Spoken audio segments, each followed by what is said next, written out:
বন্ধুরা, নিত্যদিনের রকমারিতে তোমাদের সকলকে স্বাগত।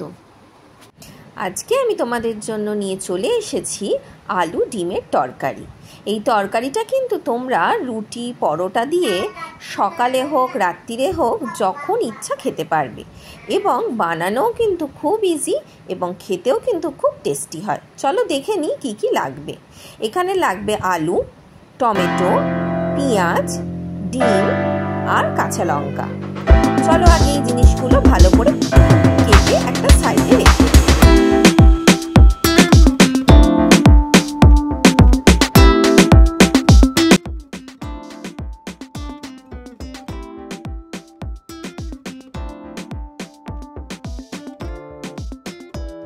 আলু পেঁয়াজ লঙ্কা কেটে নিয়ে একটা পাত্রে করে ভালো করে জল দিয়ে ধুয়ে নিলাম। এরপর কড়াইতে সর্ষের তেল দিয়ে তেলটা একটু গরম হতে দেব। তেলটা গরম হয়ে গেলে প্রথমেই দিয়ে দেব হাফ চামচ মতো পাঁচফোড়ন।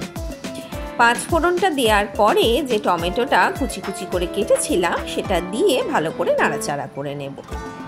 তারপরে আলু আর পেঁয়াজটা দিয়ে ভালো করে ভাজতে দেব।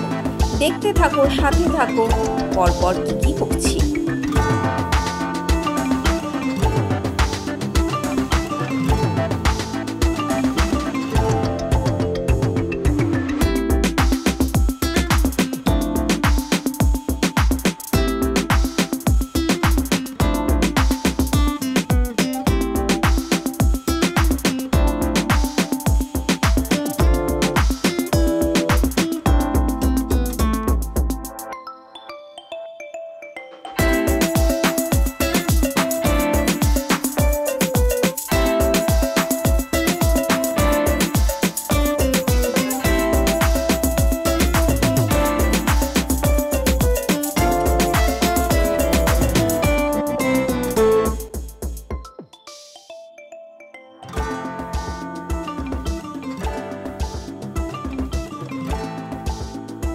দেখো আলু পেঁয়াজটা আমার খুব সুন্দর করে ভাজা ভাজা হয়ে এসেছে। এরপরে এই আলু পেঁয়াজের মাঝখানটা কিছুটা ফাঁকা করে দিয়ে দেবো একটা ডিম। ডিমটা দেওয়ার পরে ডিমের ওপরে সামান্য একটু নুন ছড়িয়ে দেবো। তাতে কি হয়, ডিমের কাঁচা গন্ধটা কেটে যায়। ডিমটা দেওয়ার পরে খুন্তি দিয়ে ভালো করে কুচি কুচি করে গ্রেট করে নেব। যেরকমভাবে আমরা ডিমের ভুজিয়া বানাই ঠিক সেরকমভাবে ডিমটা ভালো করে কুচি কুচি করে নিয়ে আলু পেঁয়াজ যেগুলো ভাজা চারিপাশে ছিল সেগুলোর সাথে দেখো ভালো করে আমি মিক্স করে নিচ্ছি। মিক্স করে নেওয়ার পরে দিয়ে দেবো এক এক করে মশলা।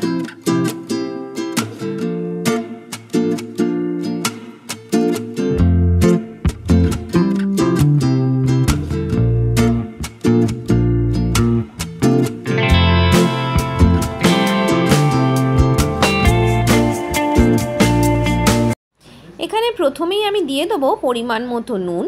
বুঝে নুনটা দেব, তার কারণ ডিমেতে কিন্তু আমার সামান্য নুন দেওয়া ছিল।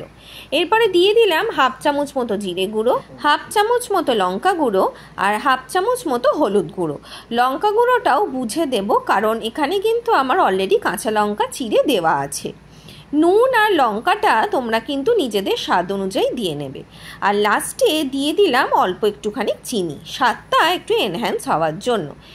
মশলাগুলো দিয়ে সবজিগুলোর সাথে ভালো করে নাড়াচাড়া করে নেব যাতে মশলাগুলো ভালো করে মিক্স হয়ে যায়।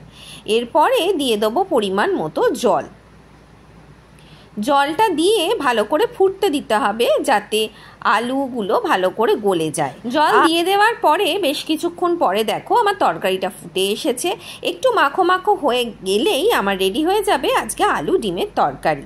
তরকারিটা কিন্তু আমার রেডি এবং আমার কিন্তু পাত্রে ঢালাও হয়ে গেছে। দেখতে কিন্তু যেরকম ডিলিশিয়াস হয়েছে, খেতেও কিন্তু সেরকমই টেস্টি। বানাতেও কিন্তু খুব একটা ঝামেলার ব্যাপার নেই। তাই আমার এই রেসিপিটা তোমাদের যদি ভালো লেগে থাকে তাহলে বাড়িতে কিন্তু ঝটপট ট্রাই করে ফেলো আর আমাকে জানাও তোমাদের কেমন লাগলো। আর আমার ভিডিওটিতে মনে করে একটা লাইক, কমেন্ট এবং সাবস্ক্রাইব করে দিও। তোমরাও ভালো থেকো।